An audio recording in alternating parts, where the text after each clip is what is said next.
to ERP with you. Oh, it's you. I thought it was someone else. You wouldn't believe the trash I get calling on this line. It's frankly obscene. Never mind. Anyway, let us get down and dirty with details that will make a mud wrestling competition look like a bubble bath in bleach water.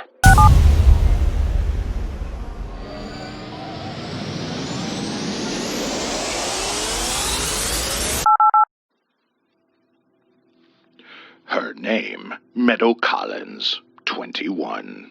A lively and verdant young woman, but perhaps not that verdant. With a past that would catch up to her shortly.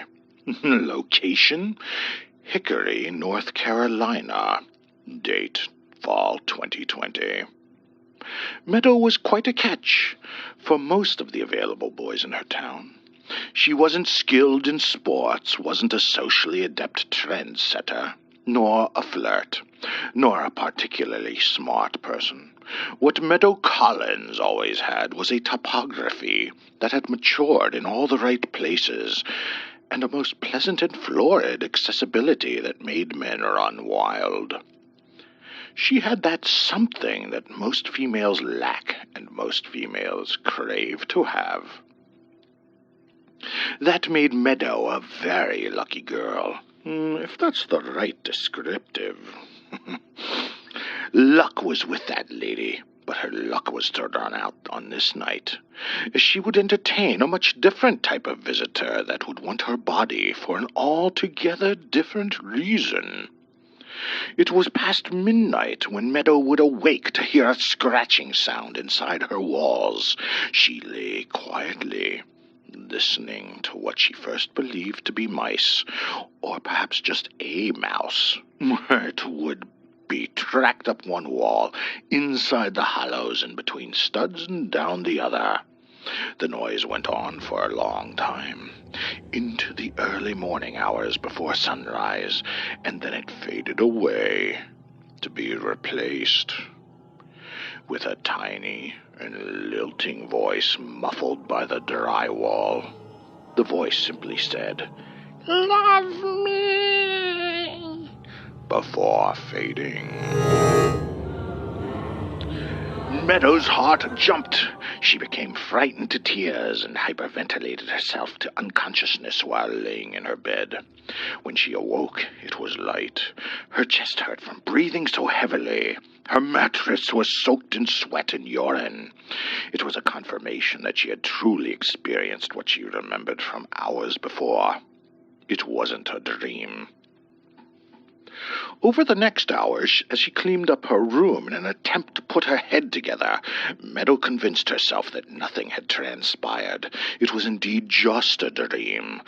Poor Meadow was lulled into a false sense of security. However, she wasn't a fool, and when another of her various paramours called on her that afternoon, she quickly jumped at his company. Dave was an ample boy in all the right places, and he fulfilled her every need whenever she requested.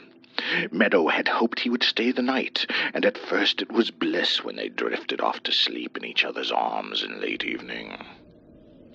However, she awoke past midnight to an empty bed and another mysterious set of noises caused by something diminutive crawling inside her walls.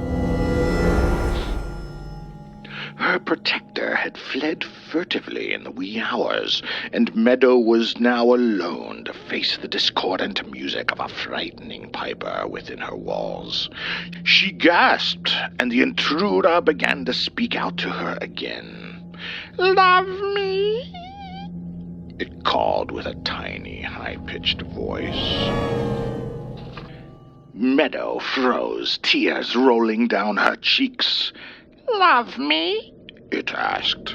Meadow grew cold, and her heart pumped pure adrenaline. "Love me?" The voice began crying louder. Her house, rented to her by a particularly flush male friend of generous means in return for intimate moments, was haunted by something. Some ghost from Meadow's past was coming for her. She had denied so many men, so many boys, and some had even committed suicide due to the denial. But many had enjoyed frolicking across such an attractive Meadow. And some of them were dead as well from drugs, gunshots, accidents. She searched her memory. There were too many to remember, and none sounded like the voice she was hearing inside her walls. Meadow fled. It was past midnight, and she wasn't going to stay in a haunted house. She would shack with anyone she could find. Unfortunately, most of her male friends were easy come, easy go, and presently entertained other women du jour. Meadow wore a flirty and revealing outfit with a high-cut kilt and a lack of panties to flash her folds at stubborn men, while her décolletage revealed a protruding bosom and high-heeled booties to find her long and lean legs.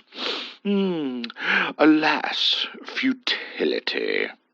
It was like a game of musical chairs, and poor Miss Collins was the one left standing at the end of that night. Meadow rushed back to her house, resolute in her hasty plan to pack a few quick bags and flee to anywhere. A hotel, another city, even her parents if need be. She just wanted to escape whatever creepy crawler was beckoning to her from within her walls. As she shoved clothes and valuables into a giant set of luggage on the bed, working as hastily as possible in order to escape another encounter, Meadow's luck ran out once more. The voice reappeared, clearer and more resolute than ever before. It sounded like it was behind her. The time was 3:14 a.m. She spun to meet the menace as it called to her once more. "Meadow!" it whined. On the carpet behind her was something extremely small and pink and pale. It was inching along toward her like a snail of sorts, while calling. Small black eyes looked upward to the opulent and voluptuous young woman. A small mouth could be seen opening and closing, gasping for air as it struggled to advance on her. Slime dripped from its form, and it left a trail on the carpet behind its path. The unwelcome visitant had crawled out from a crude hole opened in the drywall above the baseboard on the far wall. Meadow screamed in horror. She backed up a step and was against the bed. Her eyes grew wide, her pulse quickened, and her mind flipped through every logical possibility. Was it some kind of naked mouse or a mutant insect? No! She decided to step on it, to smush it into the carpet and smear it across the floor. But it was so utterly disgusting that she was afraid to contact it even with her shoe, even with another item, to even have to clean up the mess. It was too familiar. It was something of primal form that related back to her, deep in her own cortex. The pieces fell together in her mind at its next utterance. It wasn't saying, "Love me." It was saying, "Mommy." The cry beckoned, pleading to Meadow. "Mommy! Mommy! Mommy!"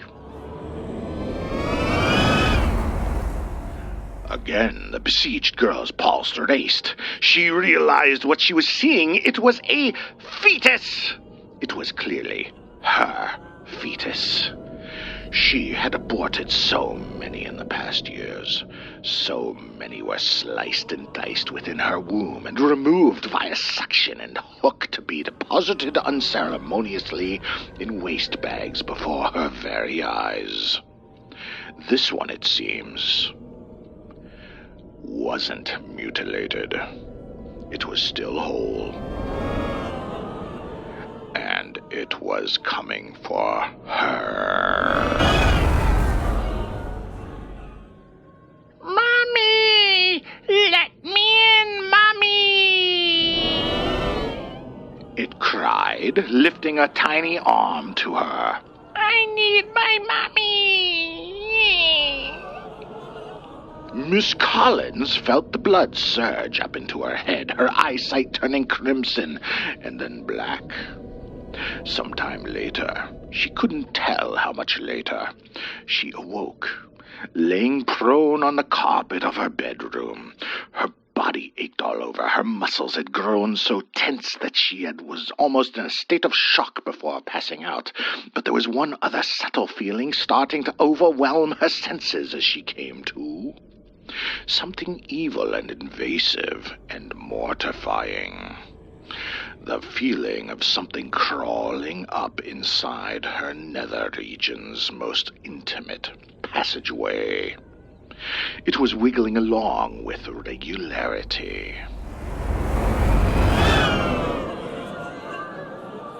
She panicked and scratched at her skin around the pubic bone, inserted fingers and probed around as far as possible, but it was far beyond her reach. Against her will, her cervix was recessing and widening to allow something to enter her uterus. She knew instantly that the aborted fetus was now re-entering her birth chamber.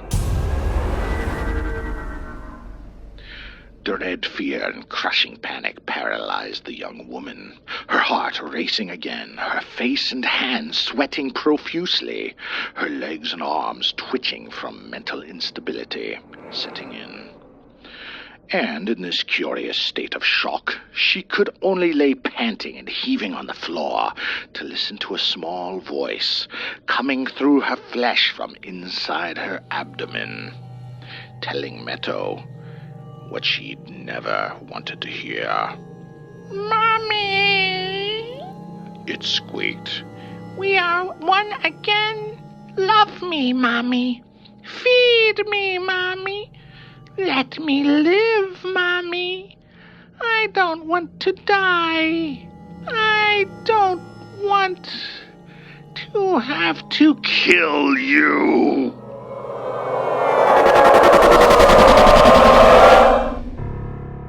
Like and subscribe before I die! And ring the little bell or you will surely go to hell. Oh, we're telling spooky stories. This is not a spooky story. Oh, there's no way on the couch I can it say. depends how you look at it. It is kind of spooky. I guess so. Wait, that's it? That's the end of the story? That is a